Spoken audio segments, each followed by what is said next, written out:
Good morning students.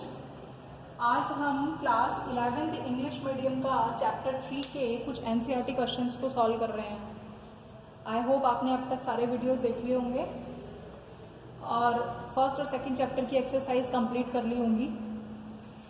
अब आप देखिए कि इस चैप्टर में शुरू के जो क्वेश्चंस हैं वो बिल्कुल थ्योरेटिकल है। क्वेश्चन नंबर 11 को देखिए। क्वेश्चन नंबर 11 में सबसे पहले उसने पूछा है कि what are isoelectronic species. तो ये मैंने आपको अलग से भी वीडियो में क्वेश्चन कराया हुआ है कि आइसो इलेक्ट्रॉनिक स्पीशीज क्या होती है। Isoelectronic species are those species in which electrons number of electrons are same, यानी जिनमें इलेक्ट्रॉन समान हो। ठीक है, आइसो इलेक्ट्रॉनिक का मतलब ये होता है electrons should be same, electrons should be same. ठीक है, इलेक्ट्रॉन सेम होने चाहिए। अब उसने आपको 4 स्पीशीज दी हुई हैं और वो ये पूछ रहा है कि आपको पीरियोडिक टेबल में से और ऐसी स्पीशीज बतानी है जो कि आइसो इलेक्ट्रॉनिक हो, उसी के समकक्ष हो, जिसमें इलेक्ट्रॉन नंबर सेम हो। जैसे अब आप फर्स्ट क्वेश्चन देखिए। फर्स्ट क्वेश्चन में उसने पहला पार्ट पूछा है F-1। F-1 का मतलब फ्लोराइड आयन हो गया। ठीक है, फ्लोराइड आयन का मतलब फ्लोरीन का एटम, फ्लोरीन का एटॉमिक नंबर कितना है 9। ठीक, माइनस फ्लोराइड बोल रहा है यानी -1, यानी -1 का मतलब उसने एक इलेक्ट्रॉन को और एक्सेप्ट कर लिया, तो टोटल नंबर ऑफ इलेक्ट्रॉन्स कितने हो गए 10। ठीक है, यानी फ्लोराइड का मतलब इसमें इलेक्ट्रॉन कितने हैं, इसमें 10 इलेक्ट्रॉन है। अब वो आपसे पूछ रहा है कि पीरियोडिक टेबल में और कौन से ऐसे आयन हो सकते हैं जिनमें 10 इलेक्ट्रॉन हो या जो आइसो इलेक्ट्रॉनिक स्पीशी हो। ऐसे बहुत सारे हो सकते हैं, मतलब अनगिनत हो सकते हैं। देखो कैसे, जैसे क्या क्या हो सकते हैं आप यहां पर देखिए। जैसे फॉर एग्जांपल नाइट्रोजन N-3, मैंने लिखा N-3। N-3 का मतलब नाइट्रोजन के पास कितना है 7, नाइट्रोजन का एटॉमिक नंबर है 7 और इसने 3 इलेक्ट्रॉन लिए, इसके पास कितने इलेक्ट्रॉन हो गए 10। तो फ्लोराइड की आइसो इलेक्ट्रॉनिक स्पीशी क्या हो सकती है N-3। मैं लिख दूं O-2। O-2 का मतलब ऑक्सीजन के पास 8 था और इसने 2 इलेक्ट्रॉन और ले लिए, इसके पास हो गए 10।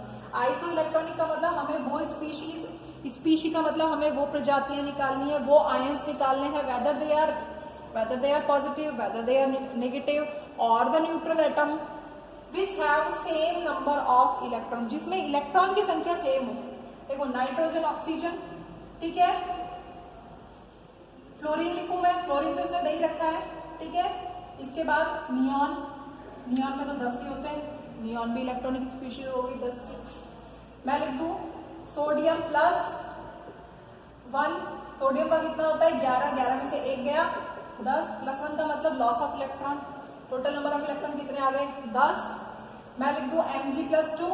Mg+2 का मतलब मैग्नीशियम का एटॉमिक नंबर कितना है 12, यानी 12 एटॉमिक नंबर का मतलब प्रोटॉन इतने ही है।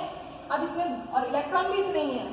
ठीक है, अब इसने 2 इलेक्ट्रॉन को लूज कर दिया तो कितने बच गए 10। यदि मैं Al का लिख दूं Al+, मैं यदि ये लिख दूं Al+3। Al+3 का मतलब क्या है 13 में से 3 गए 10। तो ये सारी स्पीशीज जो मैंने यहाँ पर लिखी हैं, these all species are isoelectronic to fluoride। Clear.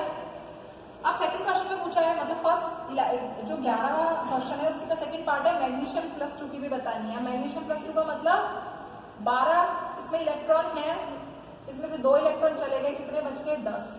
यानी इसमें भी कौन सी वाली आपको स्पीशीज ढूंढनी है जिनमें इलेक्ट्रॉन 10 है। ये सारी की सारी स्पीशीज 10 है, तो फर्स्ट और सेकंड का जो आंसर है that will be the same. ठीक है, फिर उसके बाद वो पूछ रहा है 13 क्वेश्चन, मतलब 11 का जो 3 पार्ट है उसमें उसने बोला है आर्गन। आर्गन का कितना होता है 18 इलेक्ट्रॉन होते हैं इसमें, 18 एटॉमिक नंबर, तो 18 हो गए। 18 का मतलब मैं क्या लिख सकती हूँ, देखो मैंने यहाँ लिखा है पोटेशियम+1। पोटेशियम+1 का मतलब पोटेशियम में कितने इलेक्ट्रॉन्स है 19, एटॉमिक नंबर 19 है। तो 19 में से 1 जाएगा तो कितने बच जाएंगे 18। समझ में आ रहा है, 19 में से 1 गया तो कितने बचे 18। ये भी आइसो इलेक्ट्रॉनिक हो गया। कैल्शियम+2 20 में से 2 गए तो भी कितना बचा 18।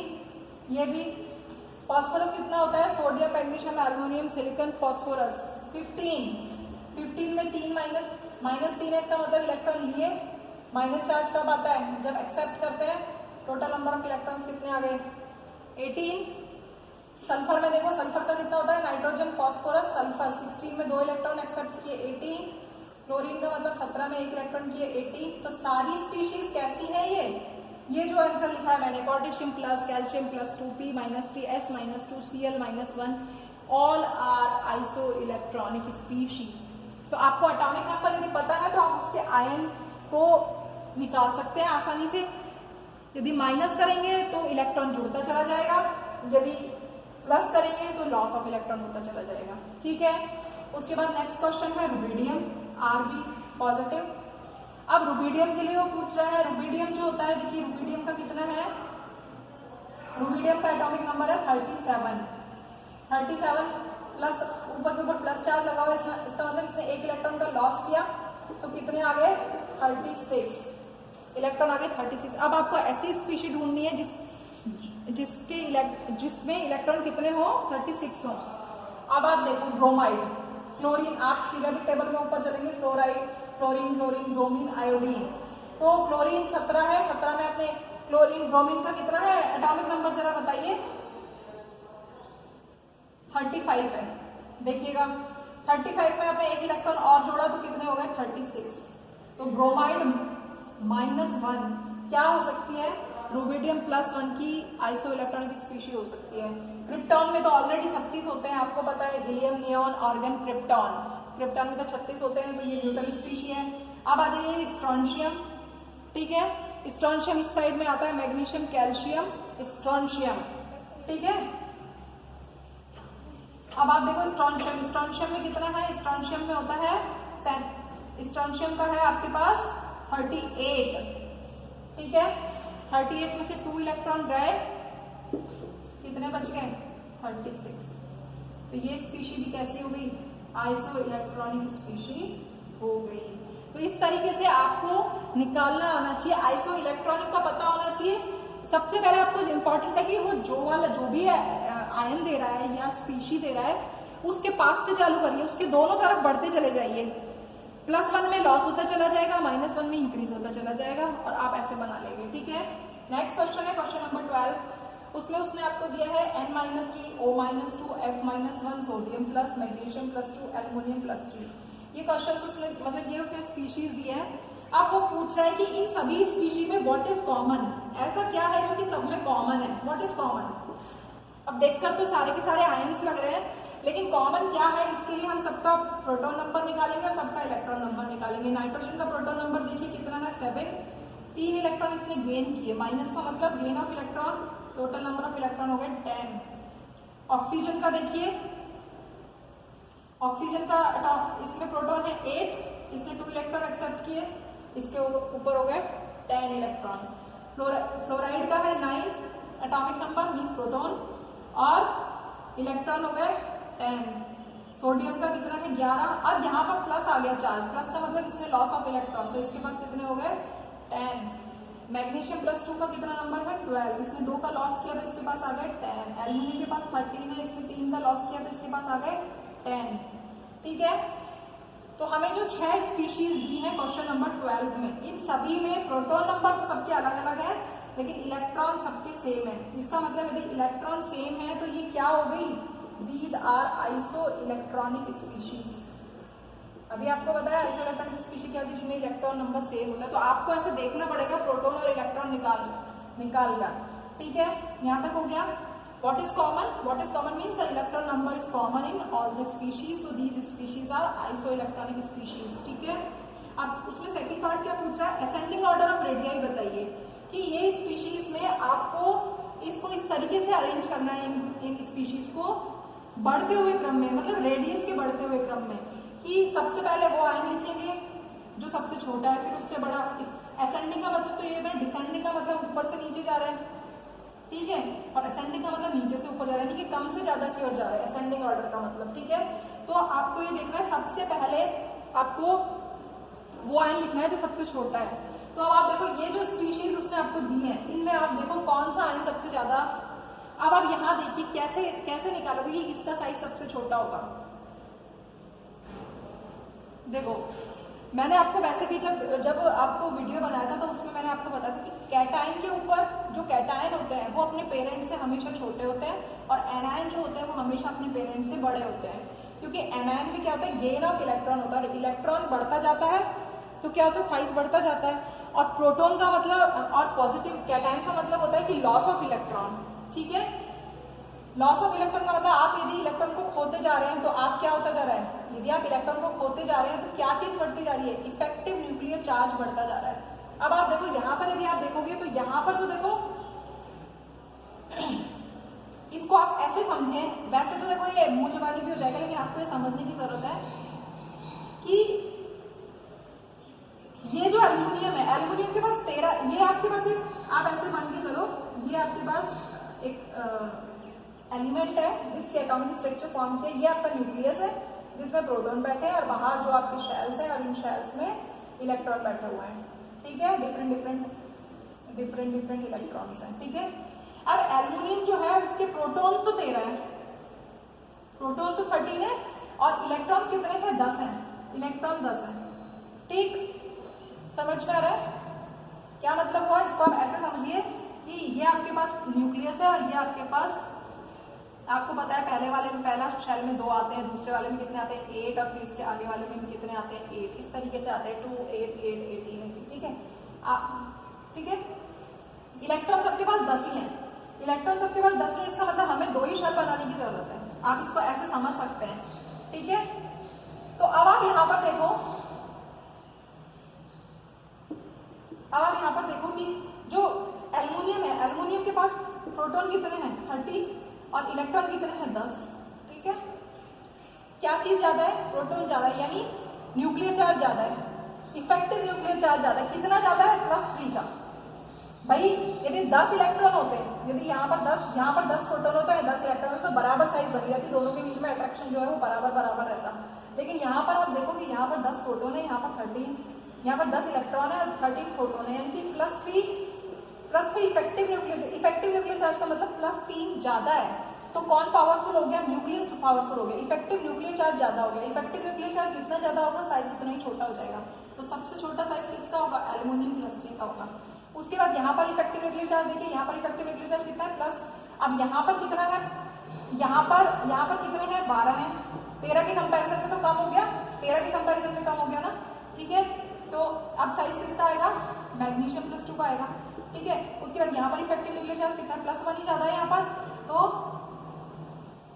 अब कौन आ जाएगा, कौन था आपका, सोडियम +1। ठीक है, अब यहाँ पर देखो, अब यहाँ से सिचुएशन देखो, यहाँ पर सिचुएशन अलग हो गई। यहाँ पर अब प्रोटॉन, अब यहाँ प्रोटॉन कम हो गए, इसके पास 9 ही प्रोटॉन है, यानी प्रोटॉन तो कितने हैं, 9, और इलेक्ट्रॉन कितने हैं, 10। ठीक है, इस केस की बात कर रही हूँ मैं, फ्लोराइड की।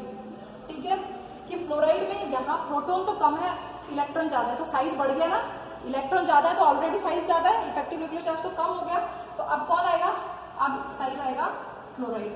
फ्लोराइड के बाद अब कौन आएगा, अब इलेक्ट्रॉन और कम हो, अब प्रोटॉन और कम हो गए, कितने, O-2 में तो कितने रह गए, 8 ही रह गए।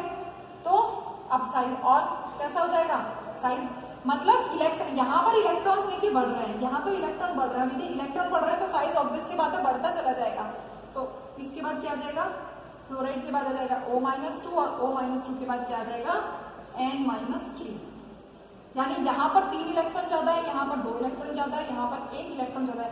यहाँ इलेक्ट्रॉन ज्यादा है, इलेक्ट्रॉन ज्यादा है तो ऑब्वियस सी बात है इनका साइज कैसा होगा, बिग होगा। ठीक है, यहाँ पर क्या चीज ज्यादा है, यहाँ पर इफेक्टिव न्यूक्लियर चार्ज ज्यादा है, और इफेक्टिव न्यूक्लियर चार्ज यदि ज्यादा है तो साइज कैसा हो जाएगा, छोटा हो जाएगा। ठीक है, तो आपका जो ये है, ये असेंडिंग ऑर्डर ऑफ रेडियाई इस तरीके से रहेगा। ठीक, अब उसके बाद नेक्स्ट क्वेश्चन देखिए। नेक्स्ट क्वेश्चन है कि एक हाइड्रोजन एटम की आपको उसने ग्राउंड स्टेट में क्या दी है, आयनाइजेशन एंथैल्पी दी है। ठीक है, अब आप कैसे सॉल्व करेंगे, देखो इसमें क्वेश्चन नंबर 15 में वो आपसे पूछ रहा है, सबसे पहले तो आपको ये देखना है कि उसने क्वेश्चन में दिया क्या है। उसने क्वेश्चन में दिया है कि एक हाइड्रोजन एटम की ग्राउंड स्टेट में जो एनर्जी है वो कितनी है -2.18 इंटू 10⁻⁻18 जूल। इसका क्या मतलब हुआ, ग्राउंड स्टेट का मतलब शेल n = 1 है, और एक हाइड्रोजन एटम में कितना इलेक्ट्रॉन होता है, एक ही होता है, तो वो इलेक्ट्रॉन जो है वो ग्राउंड स्टेट में बैठा हुआ है और उसकी एनर्जी है -2.18 इंटू 10⁻⁻18 जूल। अब वो कह रहा है कि आप है ना हाइड्रोजन एटम की आयनाइजेशन एंथैल्पी को निकालिए, वो भी किलो जूल पर मोल में, वो ऐसे कह रहा है आपसे, ठीक है। आयनाइजेशन एंथैल्पी का मैंने इससे पहले वाले चैप्टर में आपको काफी सारे क्वेश्चंस बताए हैं। आयनाइजेशन एंथैल्पी निकालने का फॉर्मूला क्या होता है, E∞ माइनस जिस भी स्टेट में उसने एनर्जी दी है, यदि n = 2 शेल दे रहा है तो 2 की निकालेंगे, 1 दे रहा है तो 1 की निकालेंगे, तो E∞ तो कितना होगा, 0 होगा, ये तो हमें पता ही है। ग्राउंड स्टेट की एनर्जी उसने आपको दी है, आपने लिख ली, इन दोनों को सॉल्व किया, माइनस माइनस प्लस हो गया, ठीक है, minus minus plus 2.18 into 10⁻⁻18 joule, ठीक है। जूल पर, ये जूल आई है एनर्जी किसकी, एक एटम की आई है ना, एटम, जूल पर एटम मतलब ये एक एटम की है, इसको पर एटम लिखूं चाहे नहीं लिखूं, इट इज अंडरस्टूड कि एक एटम की बात हो रही है अभी यहाँ पर, ठीक है। लेकिन वो क्वेश्चन में क्या पूछ रहा है, आयनाइजेशन एंथैल्पी मोल की पूछ रहा है, और आपको पता है एक मोल में कितने एटम होते हैं, एक मोल में होते हैं एटम एवोगैड्रो के बराबर। तो जो एनर्जी आई है उसको आप किससे मल्टीप्लाई कर देंगे, एवोगैड्रो नंबर से। तो एवोगैड्रो नंबर से आपने जब इसको मल्टीप्लाई किया तो ये आ जाएगी -2.18 इंटू 10⁻⁻18 इंटू 6.023 इंटू 10⁻23। इसको आप सॉल्व कर लेंगे, ठीक है। मैं इसको सॉल्व नहीं कर रही हूँ, मैं सिर्फ आपको तरीका बता रही हूँ, आप इसको सॉल्व कर लेंगे, ठीक है, मतलब ठीक, ये आ जाएगी। लेकिन आपसे वो क्या पूछ रहा है, आपसे वो किलो जूल में पूछ रहा है, किलो जूल में। अब आपको पता है 1 किलो जूल बराबर कितने जूल के बराबर होता है, 1000 जूल के बराबर। ये जूल में है, ये भी जूल में है, ठीक है, ठीक। तो ठीक है, तो ये जो आपकी एनर्जी आएगी इसको आप किससे डिवाइड कर देंगे, 1000 से डिवाइड कर देंगे, तब जाके इसमें आ जाएगी किलो जूल पर मोल में एनर्जी आ जाएगी, ठीक है। फिर क्वेश्चन नंबर 16 देखो, क्वेश्चन नंबर 16 में उसने आपको ऐसे ऑर्डर बना रखा है, ठीक है। अब वो आपसे कह रहा है एक्सप्लेन वाई, आपको समझाना है क्यों कि बेरिलियम की आयनाइजेशन एंथैल्पी हमेशा इज ग्रेटर देन बोरॉन। अब आयनाइजेशन एंथैल्पी क्या होती है कि किसी भी आइसोलेटेड गैसियस एटम से एक इलेक्ट्रॉन को बाहर निकालने के लिए जितनी एनर्जी की रिक्वायरमेंट होती है that is called ionisation enthalpy. अब वो बोल रहा है कि बेरिलियम की आयनाइजेशन एंथैल्पी जाता है, बेरिलियम का कॉन्फ़िगरेशन लिखिए कितना है, 1s2 2s2, ठीक है, और बोरॉन का कितना है 1s2 2s2 और 2p1, ठीक। दोनों को कॉन्फ़िगरेशन, सबसे पहले इस टाइप के क्वेश्चन को सॉल्व करने के लिए सबसे पहले आप इलेक्ट्रॉनिक कॉन्फ़िगरेशन लिखेंगे। इलेक्ट्रॉनिक कॉन्फ़िगरेशन देखने के बाद अब आपको देखना है कि दोनों में वैलेंशियल कौन सा है, 2, वैलेंशियल कौन सा है 2, यहाँ पर भी वैलेंशियल कौन सा है 2। अब इलेक्ट्रॉन यहाँ पर तो S से निकलेगा और यहाँ पर P से निकलेगा, तो बताइए कौन सा वाला। और आपको पता है कि देखो दोनों चीजें हैं, S की पेनिट्रेशन पावर एक तो ज्यादा होती है in comparison to P, in comparison to D, in comparison F। जो पेनिट्रेशन पावर है, पेनिट्रेशन का मतलब जो न्यूक्लियस है उसका अट्रैक्शन किसकी साइड ज्यादा होगा, S की साइड। भाई ये न्यूक्लियस है, न्यूक्लियस के पास S तो स्फेरिकल होता है, तो S सबसे पास होता है, फिर P, फिर D, फिर F, इस तरीके से होता है। तो जो S इलेक्ट्रॉन्स हैं उस पर न्यूक्लियर का अट्रैक्शन सबसे ज्यादा होता है, तो उससे इलेक्ट्रॉन निकालने के लिए हमें ज्यादा एनर्जी की रिक्वायरमेंट होगी, पहली बात तो ये, तो ठीक है। दूसरा, यहाँ पर जो कॉन्फ़िगरेशन है ये पूरा भरा हुआ है।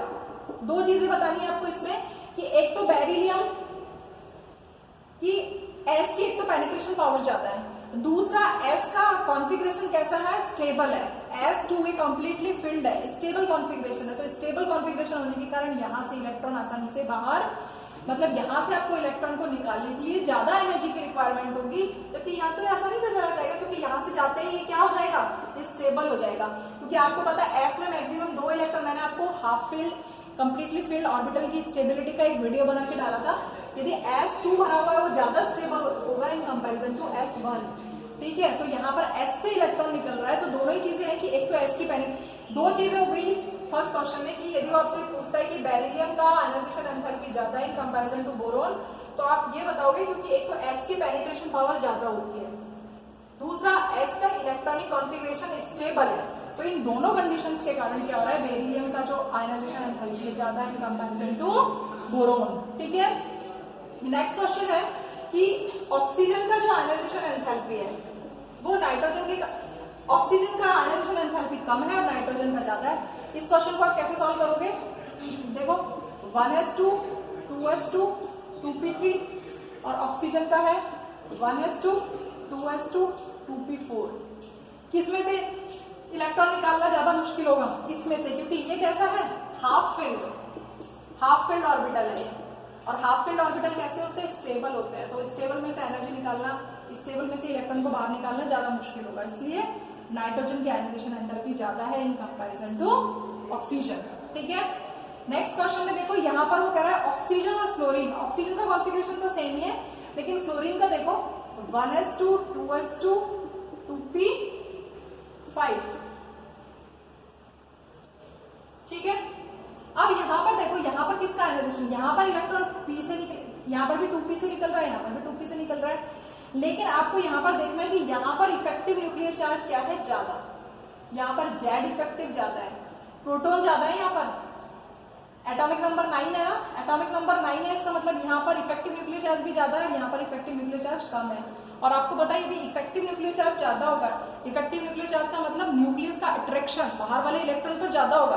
तो यहाँ पर क्या है, यहाँ पर जेड इफेक्टिव ज्यादा होने से इलेक्ट्रॉन आसानी से बाहर नहीं निकल पाएगा, समझ में आ रहा है, जेड इफेक्टिव के कारण, जबकि यहाँ पर आसानी से निकल जाएगा। तो फ्लोराइड मतलब यहाँ पर हमें ज्यादा एनर्जी की रिक्वायरमेंट होगी इन कंपैरिजन टू दिस, तो इसलिए फ्लोराइड का जो आयनाइजेशन एंथैल्पी है वो ज्यादा होगा। नेक्स्ट क्वेश्चन देखिए 17, इसमें आपसे वो बोल रहा है आयनाइजेशन एंथैल्पी जो है, फर्स्ट आयनाइजेशन एंथैल्पी, और यहाँ पर उसने सक्सेसिव आयनाइजेशन एंथैल्पी की बात की है कि सोडियम की आयनाइजेशन एंथैल्पी 1 और मैग्नीशियम की आयनाइजेशन एंथैल्पी 1 का मतलब आप एक इलेक्ट्रॉन निकाल रहे हो, तो सोडियम का आप देखो, लिखो सोडियम का क्या होता है 3s1 सॉरी 2s1 कितना है 1s2 2s2 2p6 3s1। ठीक है, 11 होते हैं ना, 6 और 4 10 और 11, इसमें 3s1 है और इसमें 3s2 है। ठीक है, अब बताओ किसमें से इलेक्ट्रॉन निकालना, आयनाइजेशन एंथैल्पी का क्वेश्चन पूछ रहा है। फर्स्ट का मतलब आयनाइजेशन एंथैल्पी, फर्स्ट का मतलब पहला इलेक्ट्रॉन निकालना है, इसमें से निकालना है और इसमें से निकालना है, किसमें से ज्यादा एनर्जी की रिक्वायरमेंट होगी, इसमें ज्यादा एनर्जी की, क्यों, क्योंकि ये कैसा है, वही एस की पेनिट्रेशन पावर, एस की पेनिट्रेशन पावर तो दोनों में ही सेम है, तो यहाँ पर पेनिट्रेशन पावर का तो लगेगा ही नहीं। यहाँ पर क्या है, यहाँ पर इफेक्टिव न्यूक्लियर चार्ज ज्यादा है, तो इफेक्टिव न्यूक्लियर चार्ज क्या है, ज्यादा है, और साइज क्या है, कम है, दोनों ही चीजें, और साइज कम है तो क्या होगा, इलेक्ट्रॉन आसानी से नहीं निकलेगा, हमें ज्यादा एनर्जी की रिक्वायरमेंट होगी, इसलिए मैग्नीशियम का जो आयनाइजेशन एंथैल्पी 1 है वो है ज्यादा। लेकिन यदि हम यहाँ पर देखें कि सोडियम और मैग्नीशियम की आयनाइजेशन एंथैल्पी सेकंड की बात यदि वो कर रहा है तो ठीक है, तो यहाँ पर आप देखो सोडियम में क्या होगा, अब आयनाइजेशन एंथैल्पी 2 की बात कर रहा है, यहाँ पर एक इलेक्ट्रॉन निकाल दिया तो अब कॉन्फिगरेशन क्या हो गया इसके पास कॉन्फिगरेशन हो गया 2p6। अरे एक इलेक्ट्रॉन निकाल दिया ना, एक इलेक्ट्रॉन निकाल दिया तो 1 तो खत्म हो गई, अब दूसरा इलेक्ट्रॉन निकालना चाह रहे हो आप, किसमें से, अब ये जो आयनाइजेशन एंथैल्पी सेकंड का मतलब अब आप यहां से निकालोगे इलेक्ट्रॉन, इसमें से, ठीक है, और इसमें आप किसमें से निकालोगे, इसमें आप निकालोगे इलेक्ट्रॉन 3s1 में से। ठीक है, तो अब बताओ किसमें से, अब उल्टा हो जाएगा क्योंकि ये कैसा है, ये फील्ड स्टेबल, कंप्लीटली फील्ड है, ये ऑर्बिटल कैसा है, कंप्लीटली फील्ड, और कंप्लीटली फील्ड कैसे होते हैं, स्टेबल होते हैं, तो इसमें से एनर्जी निकालने के लिए आपको ज्यादा एनर्जी की रिक्वायरमेंट होगी। ठीक है, तो इस तरीके से क्वेश्चन को करोगे। फिर क्वेश्चन नंबर है 20। ठीक, क्वेश्चन नंबर 20 में उसने आपसे पूछा है इलेक्ट्रॉन गेन एंथैल्पी के लिए कि इलेक्ट्रॉन गेन एंथैल्पी किसकी नेगेटिव ज्यादा होगी, more negative electron gain enthalpy किसकी होगी। उसने 2 क्वेश्चन दिए हैं, ऑक्सीजन और फ्लोरीन में से बताना है। आपको पता है पीरियोडिक टेबल में मैंने जो आपको वीडियो डाले हैं उसमें बताया कि फ्रॉम लेफ्ट टू राइट जब भी हम जाते हैं इलेक्ट्रॉन गेन एंथैल्पी क्या होती है, बढ़ती है, इंक्रीज होती है, और यदि हम ऊपर से नीचे जाते हैं तो क्या होती है, डिक्रीज होती है। डिक्रीज होती है का मतलब पॉजिटिव हो जाती है, इधर से इधर जा रहे हैं तो नेगेटिव होती जाएगी या बढ़ेगी, मोर नेगेटिव हो जाएगी। ठीक है, और इधर की अगर जाएंगे तो क्या होगा, लेस नेगेटिव हो जाएगी। इधर की इधर जाते हैं लेफ्ट टू राइट जाते हैं तो मोर नेगेटिव हो जाती है, टॉप टू बॉटम जाते हैं तो मोर पॉजिटिव हो जाती है। समझ में आ रहा है? मोर पॉजिटिव, पॉजिटिव होती चली जाएगी, आप ऐसे लिखो मोर पॉजिटिव हो जाएगी। ठीक है, अब ऑक्सीजन और फ्लोरीन, ऑक्सीजन और फ्लोरीन क्या है, सेकंड पीरियड में आ रहे हैं, इनके लिए एन की वैल्यू क्या है 2, यानी दोनों का पीरियड सेम है। ठीक है, अब आप यहाँ पर देखो पीरियड दोनों का सेम है, इसका कॉन्फ़िगरेशन देखो, इसका क्या है 2s2 2p4 और इसका है 3s2 3p5। Electron gain enthalpy क्या होती है, इलेक्ट्रॉन गेन एंथैल्पी का मतलब किसी भी आइसोलेटेड गैसियस एटम में एक इलेक्ट्रॉन ऐड करने पर जो एनर्जी रिलीज होती है, that is called electron gain enthalpy. तो अब आप यहां पर देखो कि ऑक्सीजन और फ्लोरीन में किसकी, इधर से इधर हम जा रहे हैं, शेल तो दोनों का सेम है, लेकिन इफेक्टिव न्यूक्लियर चार्ज किसका ज्यादा है, फ्लोरीन का, क्योंकि इसके पास 9 इलेक्ट्रॉन है, इसके पास 8 इलेक्ट्रॉन है। ठीक है, मतलब सॉरी इसके पास इलेक्ट्रॉन, मतलब इसके पास 9 प्रोटॉन है और इसके पास 8 प्रोटॉन है, तो इफेक्टिव न्यूक्लियर चार्ज किसका ज्यादा है, फ्लोरीन का। सबसे पहली बात, इसका इफेक्टिव न्यूक्लियर चार्ज क्या है, मोर है, और यदि इफेक्टिव न्यूक्लियर चार्ज मोर होता है तो साइज कैसी हो जाती है, साइज हो जाती है लेस, साइज छोटी हो गई। इफेक्टिव न्यूक्लियर चार्ज का मतलब नाभिक जो है, जो न्यूक्लियाई है वो बाहर वाले इलेक्ट्रॉन्स को अपनी ओर खींच रहा है, तो साइज छोटा हो गया। अब साइज जब लेस हो गया तो साइज छोटा हो गया। ठीक है, तो क्या होगा, एक इलेक्ट्रॉन देने पर, लेकिन एक इलेक्ट्रॉन को, ये इलेक्ट्रॉन को ज्यादा लेना चाहेगा, क्यों, क्योंकि इसका 3p5 है, जैसे ही एक इलेक्ट्रॉन को लेगा ये क्या कर लेगा, p6 में कन्वर्ट हो जाएगा। और p6 कैसा होता है, स्टेबल कॉन्फ़िगरेशन होता है, और हर कोई स्टेबिलिटी चाहता है, तो ये इलेक्ट्रॉन आसानी से ले लेगा, मतलब ये इलेक्ट्रॉन लेकर ज्यादा एनर्जी रिलीज करेगा। समझ, इसके कंपैरिजन में, ऑक्सीजन के कंपैरिजन में फ्लोरीन जो है वो इलेक्ट्रॉन लेकर ज्यादा एनर्जी रिलीज करेगा, जबकि ये कम एनर्जी रिलीज करेगा। जितनी ज्यादा एनर्जी रिलीज होगी, इलेक्ट्रॉन गेन एंथैल्पी उतनी ही नेगेटिव होगी। समझ में आ गया? तो आपको यहाँ पर ये बताना है कि फ्लोरीन जो है वो एक इलेक्ट्रॉन लेकर किसमें कन्वर्ट हो जाता है, स्टेबल कॉन्फ़िगरेशन में कन्वर्ट हो जाता है, इसलिए इसकी electron gain enthalpy is more negative in comparison to oxygen. जबकि फ्लोरीन और क्लोरीन में देखो क्या चक्कर है कि फ्लोरीन और क्लोरीन, ये तो एक पीरियड की बात की है, ये एक ग्रुप की बात कर रहा है, ऊपर फ्लोरीन है नीचे क्लोरीन है। ठीक है, फ्लोरीन में इलेक्ट्रॉन जा रहा है 2p5 में और क्लोरीन में इलेक्ट्रॉन जा रहा है 3p5 में। क्लियर? 2p यानी p5 तो है, यानी दोनों में एक एक इलेक्ट्रॉन देना है। अब एक इलेक्ट्रॉन देने पर कौन ज्यादा एनर्जी रिलीज करेगा। अब आप देखो फ्लोरीन में तो शेल कौन सा नंबर का है 2 और यहाँ पर शेल कौन से नंबर का है 3। 2p का साइज होता है इतना सा और 3p का साइज होता है इतना बड़ा। समझ में आ रहा है? तो 2p का साइज जो है, जो p ऑर्बिट है, 2 वाला जो p ऑर्बिट है यानी फ्लोरीन का जो p ऑर्बिट है उसका साइज कैसा है, स्मॉल है इन कंपैरिजन टू क्लोरीन के 3p के कंपैरिजन में। तो ये इसका साइज छोटा है। अब साइज छोटा है तो इसके पास क्या है, इलेक्ट्रॉन डेंसिटी बहुत ज्यादा है, 5 इलेक्ट्रॉन इसमें, 5 इलेक्ट्रॉन इसमें है। एक बात बताओ, कोई छोटी चीज है एक, ठीक है, ऐसे मान के चलो कि ये तो 2p है, ये 2p है और ये 3p है। अब इसके पास भी 5 इलेक्ट्रॉन, इसके पास भी 5 इलेक्ट्रॉन है, तो इलेक्ट्रॉन डेंसिटी कहाँ ज्यादा होगी, इलेक्ट्रॉन डेंसिटी कहाँ पर अरेंज होगी, इसमें, क्योंकि इसका साइज छोटा है, क्योंकि इसका साइज बड़ा है। तो यहाँ पर इलेक्ट्रॉन डेंसिटी ज्यादा होने से यहाँ पर क्या होगा, यहाँ पर इलेक्ट्रॉन के बीच में रिपल्शन हो जाएगा। कौन से इलेक्ट्रॉन के बीच में, आप क्या पढ़ रहे हो, इलेक्ट्रॉन गेन एंथैल्पी, यानी 5 तो दोनों में है, दोनों में आपको क्या करना है, एक एक इलेक्ट्रॉन को ऐड करना है। एक इलेक्ट्रॉन ऐड किया तो p5 जो p5 थे वो और जो आपने एक ऐड किया, उन दोनों के बीच में इलेक्ट्रॉन रिपल्शन क्या है, ज्यादा हो जाता है।